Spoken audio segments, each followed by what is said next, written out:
Inside a bulletproof glass case in an Italian cathedral lies a strip of linen that science already declared solved almost 40 years ago, and it may be about to blow that verdict apart. Everyone was told carbon dating proved the Shroud of Turin is a medieval fake. Raymond Rogers helped prove exactly that. Then, dying of cancer, he spent his final working year trying to take it back, arguing the lab had tested the wrong thread entirely.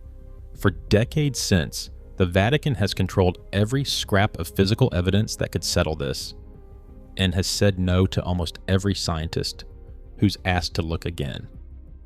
It started with a pair of scissors in a cathedral sacristy in April 1988. For a long time, this felt like the cleanest verdict science had ever handed down on a religious relic. The Shroud of Turin is a 14-foot strip of linen, folded and stored flat in a custom case in Turin Cathedral, carrying the faint front and back image of a bearded man, roughly 6 feet tall, marked with wounds that match a crucifixion almost exactly, scourge marks across the back, puncture wounds around the scalp, a wound in the side. It is displayed so rarely that most people alive today have never seen it in person, and most never will. When it is shown, millions travel to see it. When it is not, it sits behind reinforced glass in an inert atmosphere, monitored the way you would guard a national treasure or a warhead. The numbers involved are enormous. During its 2010 public exposition, official counts from the Turin Archdiocese put attendance above 2 million people in about 6 weeks. The following major exposition in 2015 drew similarly massive crowds, all filing past a single sealed case for a few seconds each. For the 2025 Jubilee year, the church did not even offer a physical viewing, only a digital multimedia display with the actual object kept sealed away entirely. Only the reigning pope can authorize a live exposition at all. That is not the security protocol you build around a painting. That is the protocol you build around something considered dangerous to get wrong. In 1988, 3 of the most respected radiocarbon labs on the planet, Oxford, Zurich, and the University of Arizona, were each given a sliver of the cloth, cut from a single corner. Each ran the test independently, without knowing the other's results. Each came back close to the same number. The findings were published in the journal Nature, under a title that left little room for ambiguity. The calibrated range, 1260 to 1390, medieval, not ancient. Cardinal Anastasio Balestrero stood in front of television cameras in Turin and delivered the verdict himself, calmly, almost gently, as if he'd been expecting it. The shroud, evidently, was not 2,000 years old. It was roughly 600. A relic venerated by millions, had apparently been produced centuries after the crucifixion it claimed to depict. Newspapers ran the story as closure. Documentaries called it the end of the debate. For a lot of people, that was that. Except it wasn't. That's the same Raymond Rogers we just mentioned. Here's the fuller story of what he actually did. Rogers ran chemistry for the team that examined the shroud directly in 1978, and for years afterward, he was one of the loudest voices pushing back against people who called the whole thing an obvious fake. Then, in 2005, he came back with a new paper, and this time, he wasn't defending the cloth's age. He was attacking the sample. He argued that the exact corner cut for the 1988 test wasn't the original weave at all. It was a repair, a patch stitched into the linen so precisely it had apparently fooled 3 separate laboratories, and possibly fooled the very people who decided where to make the cut. If Rogers was right, the most famous scientific result in the shroud's history may have dated a repair job, not a relic. To understand why that claim carries any weight at all, you have to go back further than the laboratory. Back to the very first moment this object shows up anywhere in written history. And that moment isn't a triumphant unveiling, it's an accusation. The earliest solid documentary record of the shroud places it in Lirey, a small church in the French countryside, founded by the knight Geoffroy de Charny sometime around 1353. Not long after, pilgrims began showing up to view a linen cloth said to bear the actual image of the crucified Christ. Descharny never explained how he came to possess it. No chain of ownership, no paper trail reaching back to the 1st century or even close to it. Just a night, a small church, and a cloth that suddenly existed, drawing crowds and coins to a corner of France that had never mattered much before. We know the crowds were real because a physical trace of them survives. A pilgrim's badge from that exact period, roughly the size of a large coin, shows the double image, front and back, laid head to head, confirming that whatever people saw at Liry in the 1350s already looked recognizably like the shroud we know today. That badge sits in a museum in Paris right now, a small piece of metal that outlived the argument it was minted in the middle of. Within a few decades, a bishop was furious about it. Pierre d'Arcis, of the neighboring Diocese of Troyes, wrote directly to the Pope in Avignon, sometime around 1389, laying out a serious charge. He claimed that his predecessor, years earlier, had already investigated the cloth, tracked down the artist responsible, and gotten a confession. Painted, the memo insists.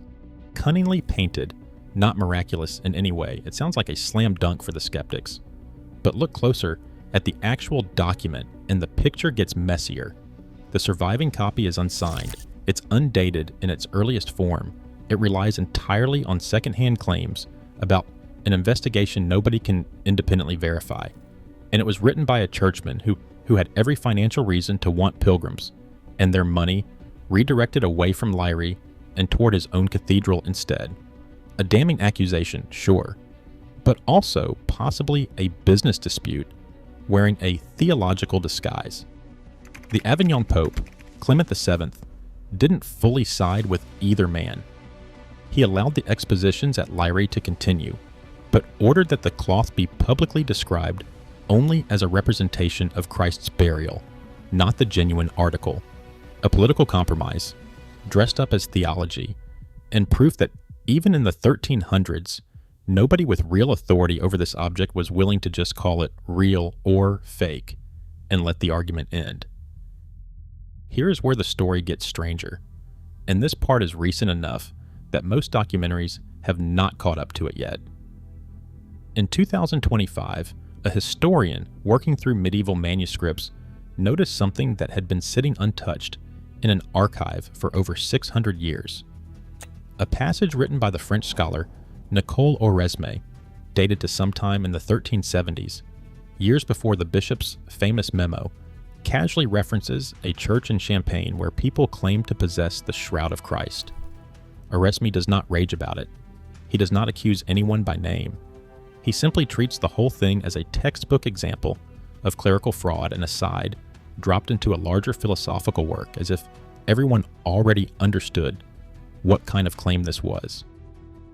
Which means there are now two separate, independent medieval voices, writing years apart, with no clear connection to each other, both treating the shroud as a known fake, decades before it had even left French soil.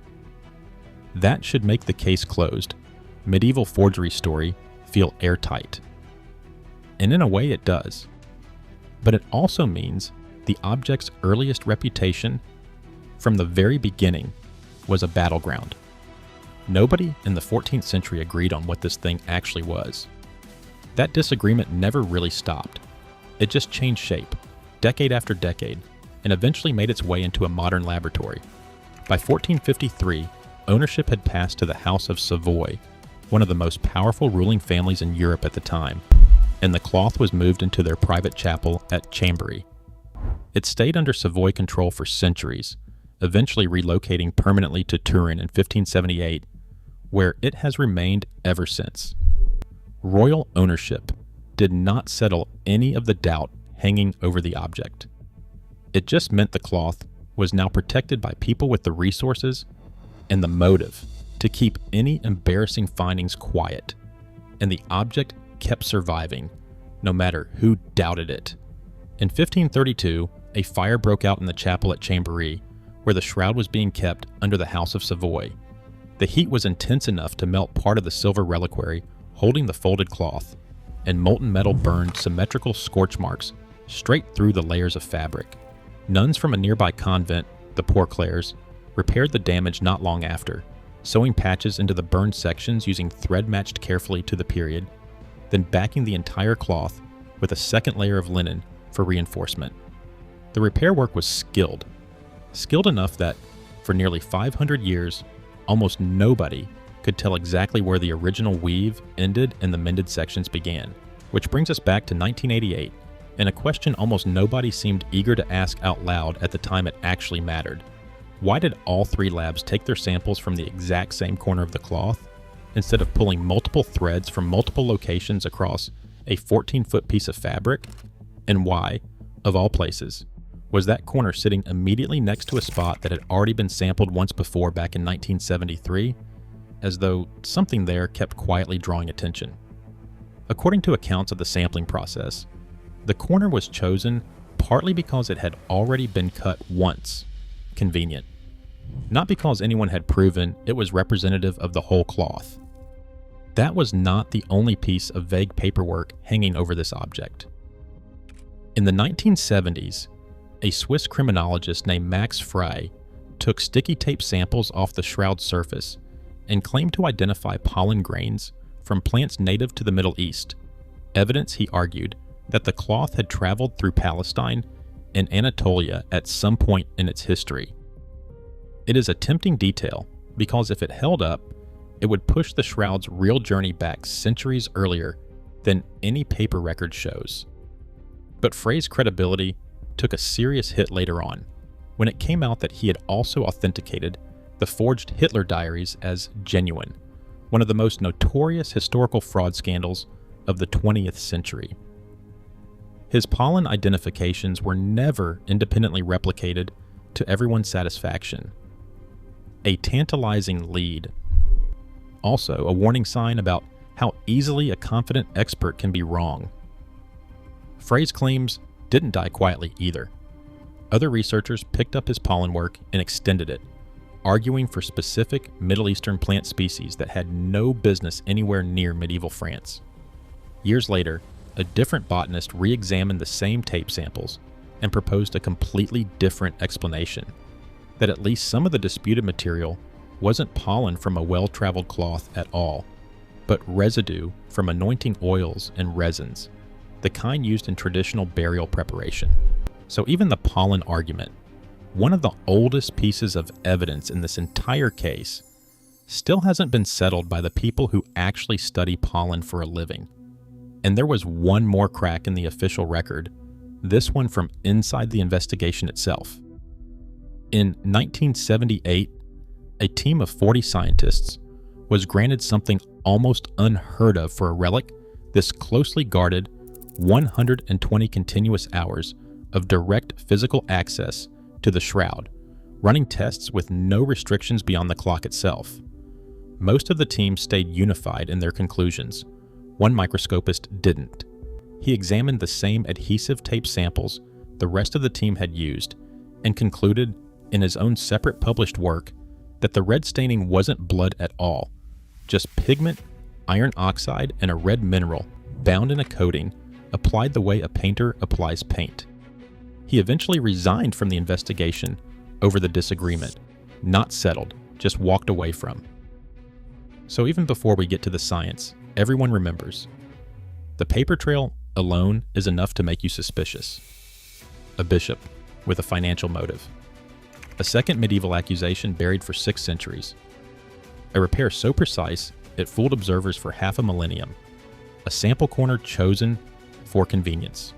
A pollen study from a man later caught endorsing forged documents. And a scientist who looked at the same evidence as everyone else and quietly walked out the door. None of this proves anything on its own, but it means that by the time the carbon dating machines were switched on in 1988, this object already had a 400-year-old reputation for controversy behind it.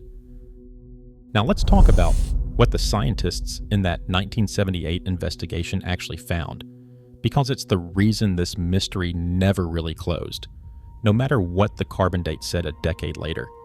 The image on the cloth is not paint. That was one of the clearest findings from the whole investigation. It sits only on the very outermost layer of the linen fibers, a coloration so thin it measures in fractions of a micron, barely deeper than a stain on the topmost threads of the weave. There is no brushwork, no directional pattern that would suggest a hand moving across the fabric, no pigment pooling in the low points of the weave the way it would if someone had painted this with a brush and a bowl of dye. Whatever produced that image touched only the top layer, and touched it with a precision the team in that lab could not explain using anything they understood about medieval or modern art. There was more, and this part is where things get uncomfortable for the just a painting theory. The reddish stains marking the wounds tested positive, according to two of the investigators, for actual blood chemistry, hemoglobin, along with a bile pigment called bilirubin, a marker often associated with a body that suffered severe trauma shortly before death. And when an earlier research team fed a photograph of the image into a machine originally built to extract depth information from grainy space mission photography, something unusual happened. The machine pulled genuine three-dimensional data out of the image, the kind of depth reading you'd expect from a real object photographed in relief, not from a flat photograph or a painted portrait. Ordinary images, painted or photographed, do not hold that kind of information buried inside them. This one did. That single result is what actually triggered the full 1978 investigation in the first place. Scientists do not usually organize 100-hour investigations over paintings. They organize them over anomalies that do not behave the way they are supposed to. It is worth noting who was not in that room.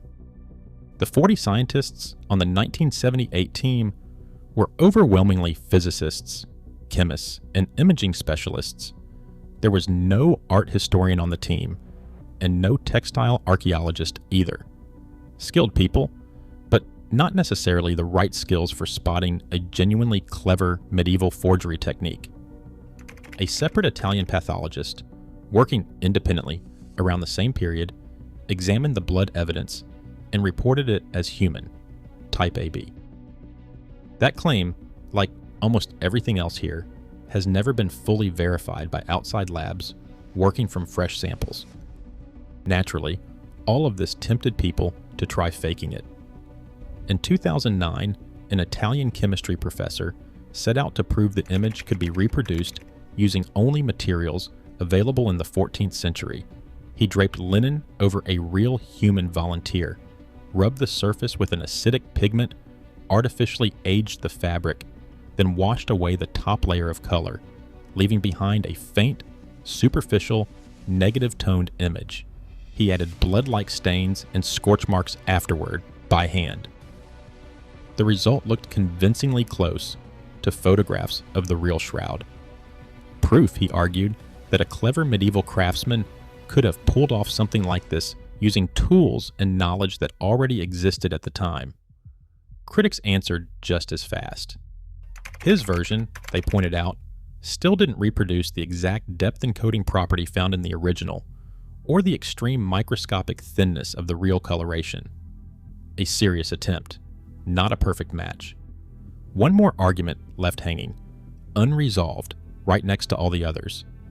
Not every theory about how this image formed stays inside the boundaries of testable science. A small group of researchers has floated the idea that the image was produced by some kind of burst of radiation at the moment of resurrection itself, an event with no physical mechanism anyone can measure, test, or reproduce in a lab. That's not a scientific finding. It's theology wearing the language of physics, and it deserves to be named clearly as exactly that, because it tends to get quietly mixed in with the real, peer-reviewed research and treated with far more credibility than it has actually earned. 90 years before that debate even started, an amateur photographer had already stumbled onto the detail that made this whole mystery impossible to ignore. In 1898, a lawyer named Secondo Pia took the first photographs ever made of the shroud. When he developed his glass negative plate in a darkroom, he expected a murky, faint reproduction. What came out instead was startling. A strikingly clear, lifelike, almost photographic face staring back at him from the negative, which meant the image on the actual cloth behaves like a photographic negative. Light areas where a photograph would show shadow, and shadow where a photograph would show light. Centuries before photographic negatives existed as a concept anywhere on Earth, nobody in 1898 could explain how a medieval object could carry that property. Nobody sitting in that 1978 laboratory, 80 years later, with far better instruments, could fully explain it either. So by the time 1988 rolled around, the object itself was already strange in ways nobody had resolved. The image resisted easy explanation. The blood chemistry resisted easy dismissal. The depth data resisted every attempt to call it an ordinary painting. And then came the test that was supposed to end all of it, once and for all. Radiocarbon dating works by measuring the decay of a specific carbon isotope present in all living material, breaking down at a fixed, well-understood rate after death. Cut a thread, burn it down to carbon, measure what's left. You get an age, simple, in theory, and reliable enough to be trusted across archaeology worldwide. 3 independent labs ran the process on the shroud sample. 3 results landed close together. The calibrated range, 1260 to 1390. Medieval. The verdict felt airtight, and for years, most of the world treated it that way. Then, in 2005, Raymond Rogers published a paper in the journal Thermochimica Acta that complicated everything the 3 labs had claimed. Rogers tested for a chemical marker called vanillin, a compound naturally present in flax fiber that slowly breaks down and disappears over the course of centuries. Older linen has noticeably less of it. Ancient linen, in some cases, has essentially none. The main body of the shroud, when Rogers tested it, showed almost no detectable vanillin at all, consistent, he argued, with real antiquity, potentially far older than the 14th century. But the fibers taken from the radiocarbon corner, the exact patch cut for the 1988 test, still carried the vanillin signature you would expect from ordinary medieval cloth. Different chemistry, different age profile, possibly, Rogers argued, a completely different piece of fabric, rewoven so skillfully into the original that it had passed as one continuous, seamless cloth for roughly 450 years. That should have detonated the entire 1988 result. It didn't, not cleanly anyway. Mechthild Fleury Limburg, the textile conservator who personally handled the shroud during its formal 2002 restoration, pushed back hard. She argued there is no invisible reweave anywhere in that corner. The weave, in her professional assessment, runs continuous and unbroken across the entire section.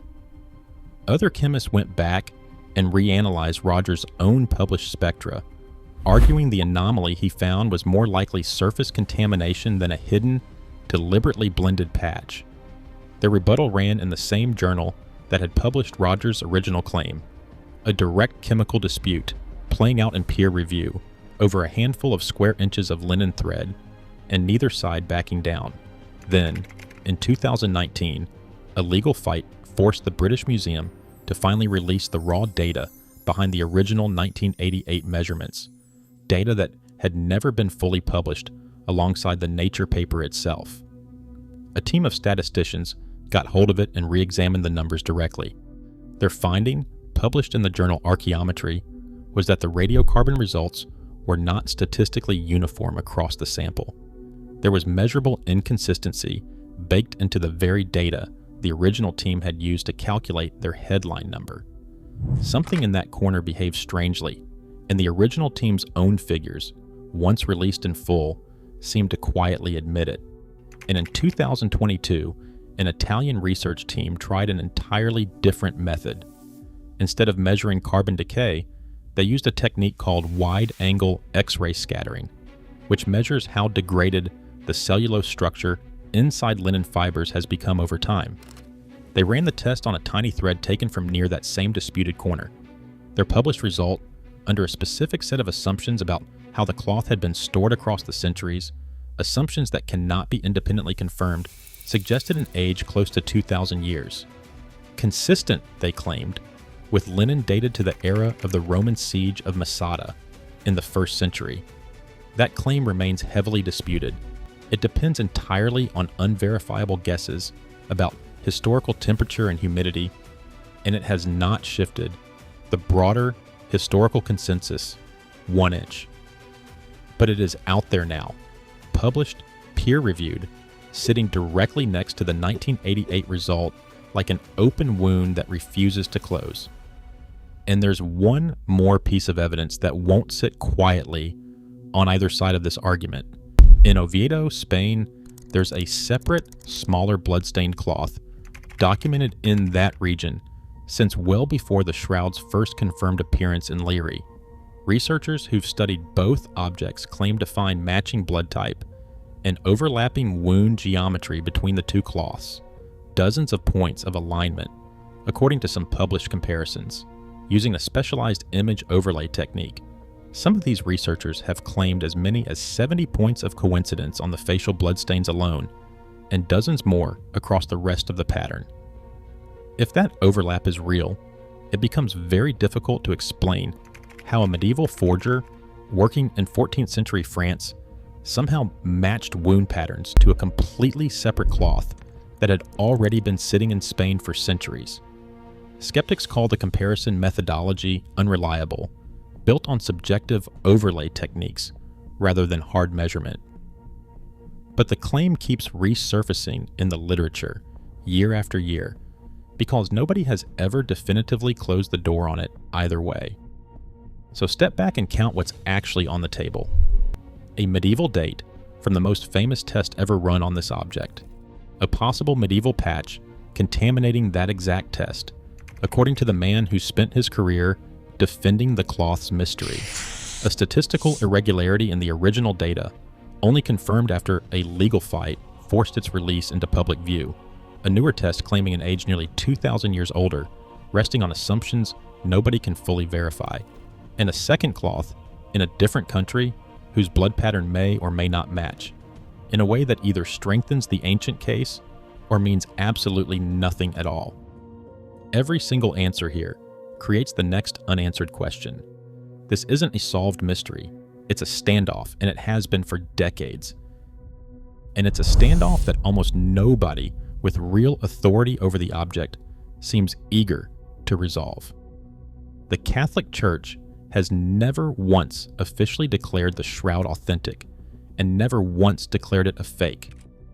Pope John Paul II, standing in front of the cloth in 1998, called it an icon, a mirror of the gospel, and stated plainly that questions of scientific authenticity fall outside the Church's area of competence. That's either careful theological humility or extremely convenient neutrality, depending entirely on who you ask.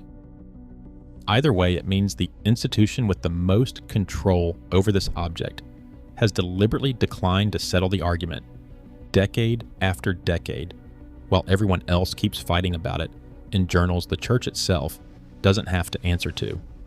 Since 1988, access for any new radiocarbon testing has been almost entirely shut down. Requests come in from serious researchers on both sides of the debate.